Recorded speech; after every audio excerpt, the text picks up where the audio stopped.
Bismillahirrahmanirrahim.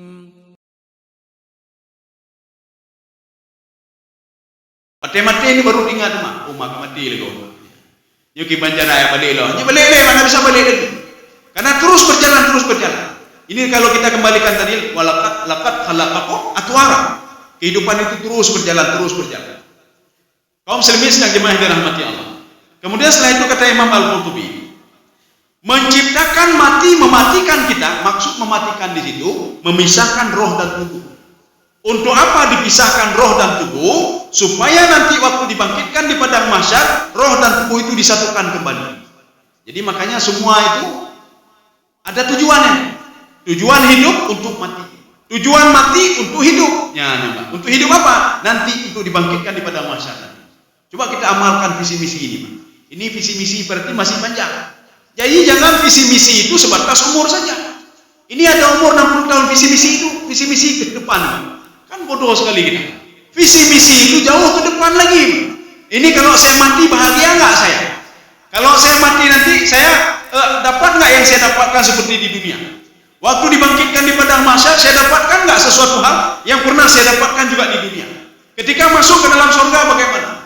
Itu visi misi yang harus ada semakin. Baik visi misi di dunia. Maka Rasulullah SAW pada suatu hari mengambil ranting, ada ranting di tangan Rasulullah. Ini hadis ini ada dalam kitab Riyadhus Shalihin. Rasulullah menggaris, ada satu garis panjang, satu lagi garis pendek. Rasulullah mengatakan, coba lihat ini, kata Rasulullah. Sahabat bertanya, ya Rasulullah, ada dua garis. Apa itu ya Rasulullah? Karena setiap apa yang dilakukan Rasulullah SAW, sahabat itu ini pasti ada manfaat, ada sesuatu hal yang disembunyikan oleh Rasulullah. Apa itu garis panjang, apa itu garis pendek ya Rasulullah? Rasulullah mengatakan, garis panjang itu adalah cita-cita manusia di dunia. 20 tahun lagi saya akan buat ini, 20 tahun lagi saya buat ini, saya akan buat ini. Lihat Pak. Nanti setelah itu saya buat ini lagi, buat ini lagi. Besok meninggal dunia, kata Rasulullah. Itu yang pendek itu ajal dia. Ajal dia pendek, kata Rasulullah, tapi angan-angan dia jauh sekali. Kalau jauh habis mati, entahlah Pak. Jauhnya kalau di padang mahsyar bagaimana? Dalam surga itu entahlah. Ini angan-angan dia ketika berada di dunia. Ya, ketika berada di dunia. Ini nanti jangka panjang buat ini, jangka panjang buat ini. Ada 3 orang ahli tasawuf. Ini kita ketemukan nanti di dalam kitab Ihya Ulumuddin. Mereka berdialog satu sama lain. Yang pertama bertanya kepada 2 orang ini, cita-cita kalian itu apa? Bertanya kepada orang yang pertama. Orang pertama bertanya pada orang kedua, cita-cita kamu itu apa? Dijawab oleh orang yang kedua, cita-cita saya dalam 1 minggu ini saya bisa beribadah kepada Allah Subhanahu wa Ta'ala. Orang pertama bertanya lagi kepada orang ketiga, cita-cita kamu itu apa? Dijawab oleh orang yang ketiga, cita-cita saya mau dalam 1 hari itu saya bisa beribadah kepada Allah Subhanahu wa Ta'ala. Saya bisa beribadah salat zuhur berjamaah, salat asar berjamaah, maghrib begitu juga, isya begitu juga. Kemudian 2 orang ini bertanya kepada yang pertama, sekarang cita-cita kamu apa? Apa dijawab oleh orang yang pertama? Bagaimana saya mau bercita-cita kalau roh saya itu dipegang oleh Allah Subhanahu wa Ta'ala? Dalam detik ini dicabut oleh Allah kabeh. Nah, jadi kamu bagaimana kalau seperti itu? Kalau kamu sudah yakin roh kamu akan dicabut oleh Allah, maka cita-cita kamu apa? Saya bercita-cita ketika saya habis salat zuhur, mudah-mudahan saya bisa salat asar lagi nantinya, bisa salat asar lagi nanti. Maknanya apa? Kalau panjang-panjang sekali, umur pendek tadi. Ya. Jadi dia bercita-cita, ini sudah salat berjamaah, salat zuhur berjamaah. Bagaimana nanti supaya bisa juga berjamaah waktu salat asar secara berjamaah? Kaum muslimin sedang jamaah dirahmati Allah. Itu jam 5 lewat 10 memang. Waktu Arab Saudi gimana ya? Kan bunuh ceramah. Ya, Pak. Kaum muslimin sedang jamaah yang dirahmati Allah Subhanahu wa Ta'ala. Jadi kita harus memahami kehidupan itu apa sebenarnya. Setelah kita memahami kehidupan itu, ya, maka kehidupan itu akan nikmat bagi kita. Ini kalau seandainya begini, kita pahami kehidupan itu cuma dunia saja, kita kumpulkan harta untuk dunia. Maka ketika sudah habis masanya, habis dunia itu diambil oleh orang lain. Inna narithul arda wa man 'alaiha. Itu dunia itu saya wariskan kata Allah. Saya wariskan kepada si fulan. Si fulan meninggal, wariskan kepada anaknya. Meninggal dia, wariskan lagi kepada anaknya. Kita tidak dapat apa-apa lagi. Kecuali sebatas yang kita sedekahkan itu saja. Dan sekarang kita pikirkan, ada nggak kita pikirkan? Kehidupan saya setelah mati nanti apa? Ada nggak saya setelah nanti waktu dibangkitkan di padang mahsyar, saya mau jadi apa? Ya, di dalam Al-Quran. Kalau kita sering baca Quran, Al-Quran itu dialog interaktif. Dialog interaktif. Makanya kata Imam Sya'rawi, itu yubda'u biba wa yukhtatamu bisin. Ini kata Imam Sya'rawi dalam tafsir beliau. Al-Quran itu dimulai dengan ba, diakhiri dengan sin. Apa maksud ba? Bismillahirrahmanirrahim. Apa itu sin? Ya, surah An-Nas. Surah An-Nas. Qul a'udzu birabbin nas, malikin nas, ilahin nas, min syarril waswasil khannas, alladzi yuwaswisu fi sudurin nas, minal jinnati wan nasin. Ba, sin. Apa kata beliau? Ba digabungkan dengan sin, bas. Bas itu apa? Kalau dalam bahasa Arab fusahanya itu kafa, cukup. Arti cukup apa? Panduan hidupmu cukup dari ba sampai sin. Itu semua dialog interaktif. Seperti seorang ayah sedang menasihati anaknya. Nak, hati-hati nak ya. Ini begini-begini nanti nak ya. Nak, orang-orang dulu begini nak. Nak, tahu masa depanmu nak. Kalau anak memahami apa ucapan orang tuanya, dia akan menikmati itu. Kalau seorang memahami Al-Quran, maka dia akan menikmati Al-Quran itu. Dia nikmati Al-Quran itu. Dia baca ayat yang pertama. Oh, ini sambungannya apa? Terbayang-bayang lagi dia. Seperti dia mendengar nasihat orang tuanya. Maka di Al-Quran itu nasihat Allah Subhanahu wa taala, kamu mau nggak bahagia dunia akhirat? Lakukanlah hal seperti ini. Kamu jangan gundah, kamu jangan takut, kamu jangan ini, karena kehidupan lain setelah mati. Itu semua ada dalam Al-Quran. Kita sekarang buat konsep sendiri, Pak. Konsep hidup enak bagaimana? Padahal konsep hidup enak sudah ada dalam Al-Quran. Konsep hidup enak, konsep berdagang ini supaya berhasil bagaimana? Dalam Al-Quran semua sudah ada. Semua sudah ada. Apa yang kita inginkan semua diberikan oleh Allah, siapapun dia. Tidak perlu sangat pun kaya juga. Ya, kaya juga. Allah jelaskan dalam Al-Quran, wa makana ata'u rabbika mahdura. Tidak ada pemberian Allah di dunia. Di dunia. Tidak ada satupun pemberian Allah di dunia ini yang bisa menahan. Ketika Allah ingin memberikan sesuatu kepada orang kafir, kita berdoa, ya Allah jangan berikan kepada orang kafir. Tidak bisa. Kenapa? Orang kafir itu juga makhluk Allah Subhanahu wa ta'ala. Ketika Allah memberikan kepada Yahudi kecerdasan otak mereka, kekayaan kepada mereka, kita berdoa, benejole harta kawannya ya Allah, tidak bisa. Mereka juga makhluk Allah Subhanahu wa taala. Sebagaimana seorang itu, kalau ada anaknya durhaka, sedurhaka anak itu, tapi hati seorang ibu sangat lembut sekali, tetap dianggap anaknya itu sedurhakanya.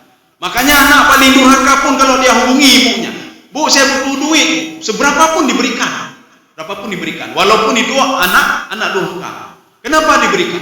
Karena ibu ini berpikir anak itu apa? Berasal dari kandungannya, berasal dari rahimnya, itu darah dagingnya. Makanya sebejat apapun anak itu tetap juga diberikan sesuatu oleh ibunya dan masih dianggap anak oleh ibunya. Demikian pula orang-orang yang ingkar kepada Allah, harta tetap diberikan. Ini juga diperkuat oleh firman Allah. Man kana yuridul ajilata ajjalna lahu fiha ma nasha'u liman nurid. Siapa yang mau dunia dan isinya, saya berikan semuanya kepada Allah. Saya berikan semuanya, tidak saya kurangi sedikit. Ya, saya berikan semuanya. Cuma ingat, yang tidak beribadah nanti, tsumma ja'alna lahu jahannam. Saya persiapkan neraka jahanam untuk dia. Kaum muslimin sidang jamaah yang dirahmati Allah Subhanahu wa taala. Inilah proses. Artinya hidup ini laqad khalaqakum atwara. Aku sudah menjadikan kalian itu, ini pesan Nabi Nuh alaihissalam kepada kaumnya. Maka di situ ada pesan-pesan beliau, ada solusinya. Kalau kalian begini, solusinya begini. Itu dari mana itu? Dari Allah Subhanahu wa taala. Memberikan kepada Nabi Nuh, sampaikan ini kepada kaummu, sampaikan kepada kaummu. Kalau kehidupan itu bukan di dunia saja. Ada kehidupan alam barzakh. Pernah enggak kita berdoa kepada Allah Subhanahu wa taala? Ya Allah, berikan kenikmatan saya baik dunia menjauh.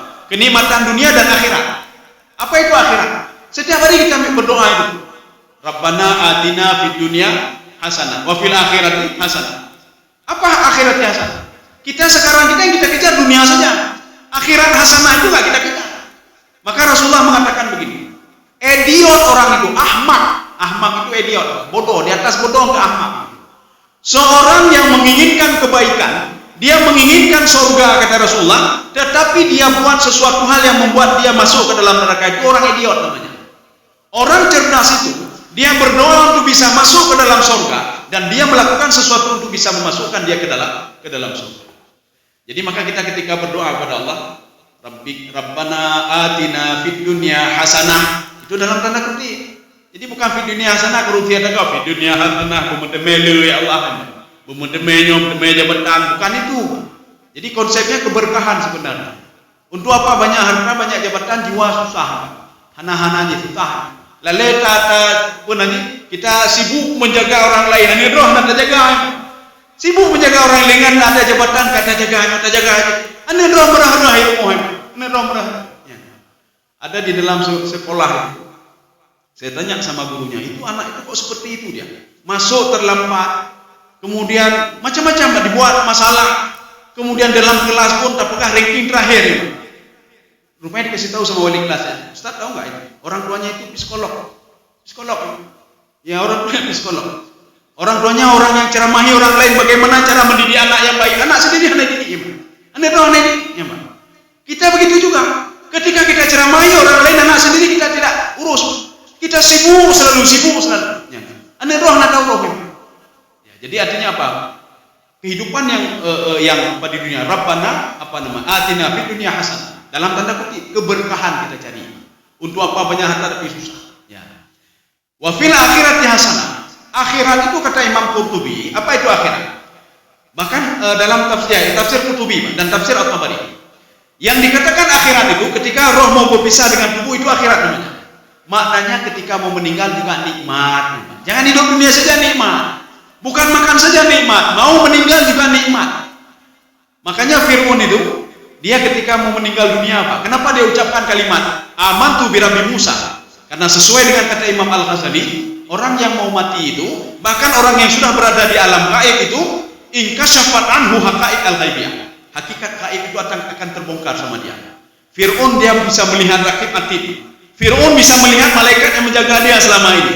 Fir'aun bisa melihat malaikat pencabut nyawa. Maka dengan sangat takut sekali dia mengatakan amantu bi Rabbi Musa. Saya beriman kepada Tuhan Musa. Rupanya yang dijanjikan oleh Nabi Musa itu memang ada. Kematian itu ada. Malaikat itu ada. Maka jangan sampai kita seperti itu. Ya. Jadi artinya fil akhirati hasanah. Kata Imam Al-Qurtubi, ketika mau meninggal juga dapat nikmat. Ketika di alam barzakh juga dapat nikmat. Ketika di padang mahsyar juga dapat nikmat. Apalagi nanti ketika mau dimasukkan ke dalam surga. Jadi makanya ketika masuk ke dalam surga disambut lagi. Apa sambutannya malaikat? Salamun alaikum tibtum fadkhuluha. Selamat kalian. Kalian sudah melalui proses-proses yang panjang. Sekarang kalian sudah masuk ke dalam nikmat yang terakhir, yaitu nikmat surga. Jadi makanya setiap tahapan itu nikmatnya berbeda-beda ya, sebagai penutupnya. Ya. Jadi kalau berada di alam roh itu nikmatnya berbeda. Ketika berada di dalam kandungan nikmat berbeda lagi, tidak sama di alam roh. Maka ketika masuk dalam kandungan apa kata roh? Lebih enak lagi kok di dalam kandungan. Kenapa? Sudah ada tubuh. Waktu di roh tadi tidak ada tubuh, Pak. Dan dalam kandungan itu janin berpikir apa? Nikmat itu cuma dua. Yang pertama tali pusat, yang kedua air ketuban. Dan dia bercita-cita kalau air ketubannya banyak, hidup saya akan bahagia dalam kandungan ini. Kalau tali pusat saya banyak, kenapa banyak? Karena kalau satu tali pusat dia makan dari tali pusat itu nama plasenta. Jadi tali plasenta itu dia makan dari tali plasenta itu. Dia berpikir kalau tali plasenta saya ada 2, ada 3, maka saya akan enak hidup di dunia ini. Nanti lihatlah ini akan saya bawa terus. Rupanya waktu lahir ke dunia tali plasenta di bawah nggak perlu lagi. Air ketuban nggak perlu lagi. Sehingga dia berpikir, maka dah nikmat dulu. Rupanya dia dapat nikmat yang lain lagi. Apa nikmat yang lain? Dapat baju. Kemudian apa? Fasilitas, ada rumah dan lain sebagainya. Sehingga dia merasa apa? Ada rumah, ada fasilitas, ada jet pribadi. Nanti kalau saya meninggalkan, saya bawa jet pribadi itu nanti ke alam barzakh bikin aja jet pribadi di alam barzakh. Nanti saya akan bawa ini.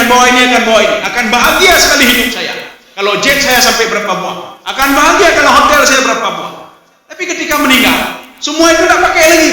Kenapa? Nikmat alam barzakh bukan seperti yang kita bayangkan. Seperti yang dibayangkan dalam kandungan. Nikmat di dalam kandungan cuma 2. Waktu lahir di dunia kok banyak sekali, Pak. Rupanya nikmat alam barzah lebih dahsyat lagi.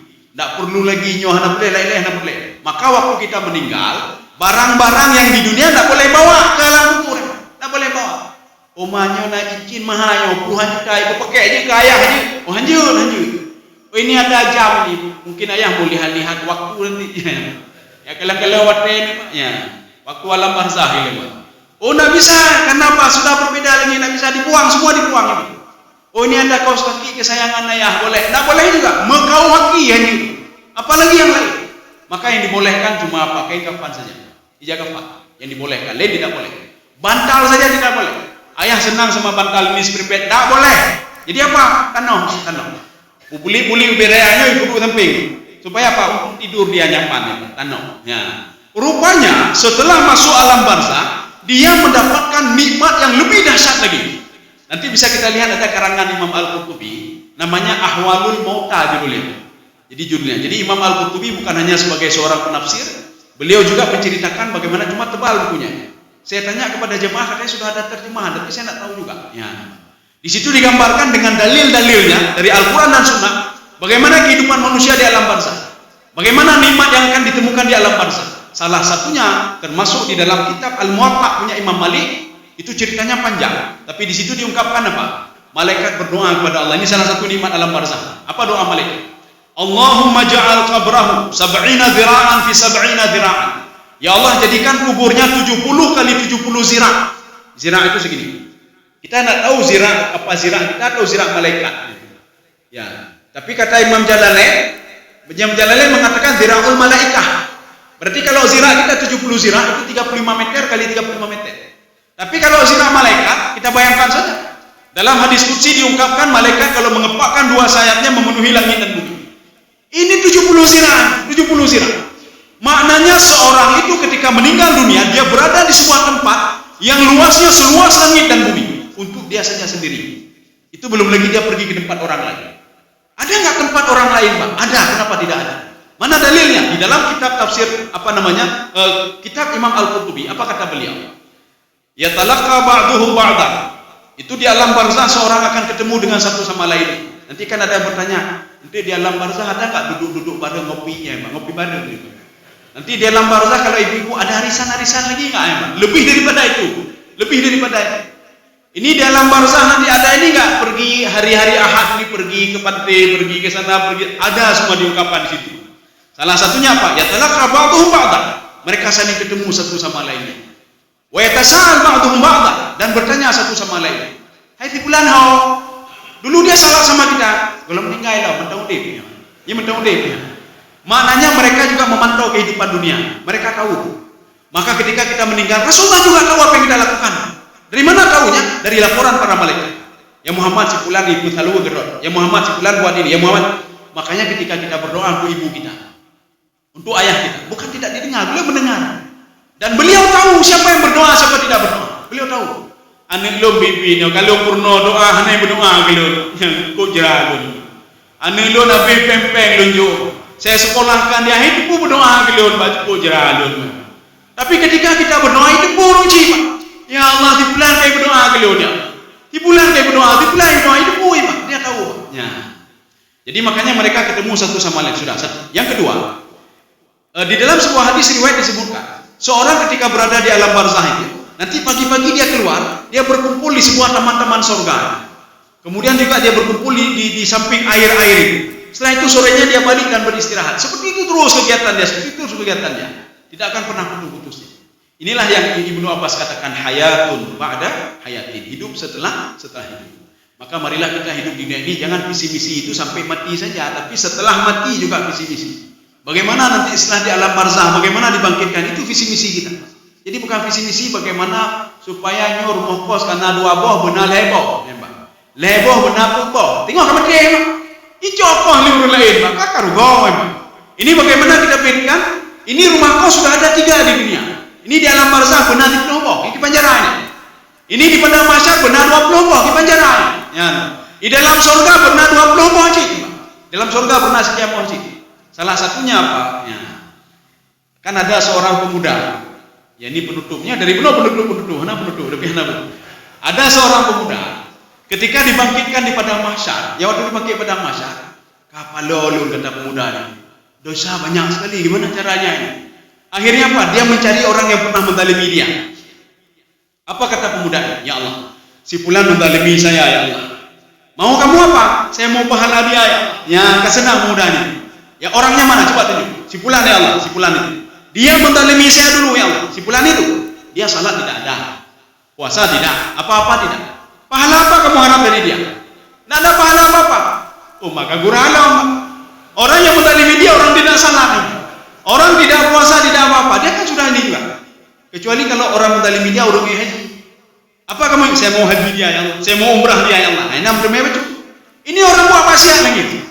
Kamu harap apa dari orang buat maksiat? Dia putar ini apa? Gimana caranya? Oh begini ya Allah. Dosa-dosa saya limpahkan kepada dia. Karena sesuai dengan hadis Rasulullah. Jadi kalau sudah tidak ada kebaikan, dosa kita bisa limpahkan kepada dia. Sebelum dijawab oleh Allah, Allah menampakkan sebuah istana di situ, Al-Qasr di situ. Ada sebuah istana besar di samping dia. Pemuda ini mengatakan, ya Allah, kepingin sekali lah saya tinggal di sini. Ya, kepingin sekali saya tinggal di sini. Ini untuk Nabi yang mana ya Allah? Ini kata pemuda. Untuk Nabi yang mana?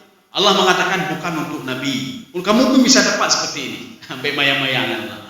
Mana ada orang selevel saya bisa dapat seperti ini? Bisa kata Allah. Ada syarat, ada satu syarat kata Allah. Ampuni, maafkan dosa orang menzalimi kamu tadi. Dia sudah berbuat dosa, kamu timpakan dosa lagi. Sudah jatuh, kalau sakit, redam bau dengannya. Ya, sudah jatuh dari pohon kelapa. Kemudian pohon kelapa itu atau buah kelapa jatuh lagi ke atas dia. Sudah sakit di atas sakit lagi. Kalau kamu bisa maafkan dia, ini untuk kamu. Jadi makanya apa? Kalau kita orang berdosa kepada kita, kasih maaf, lupa maaf. Itu cara ingin dapatkan sesuatu nanti di dalam surga nanti. Kalau ingin dapatkan sesuatu apa? Nanti di alam barzakh ingin dapatkan sesuatu, salatlah dan berkurbanlah. Fashalli li rabbika wanhar. Kalau ingin dapatkan sesuatu di sana. Ya. Jadi kalau ingin dapatkan sesuatu, saya ingin dapat juga di alam barzakh itu apa? Di alam telaga di padang mahsyar, telaga Al-Kautsar. Maka jangan pernah tinggal salat dan selalu berkurban. Ya, nanti. Yang kurban tak, temayang tidak. Yang pikir cuma bisnis dunia, tapi pikir pak. 6 meter. Yang dapat cuma dunia saja nanti. Alam barzakh tidak dapat, di padang mahsyar tidak, apalagi nanti ketika dihadapkan dia di antara surga dan neraka. Saya rasa cukup sekian. Sudah setengah 6. Ya. Sudah jam 7 rupanya, jam 7 kurang 15. Mudah-mudahan ada manfaat ya, bagi tuan dan ibu sekalian. Subhanallah wa bihamdika, asyhadu an la ilaha illa anta, astaghfiruka wa atubu ilaik. Assalamualaikum warahmatullahi wabarakatuh. Terima kasih.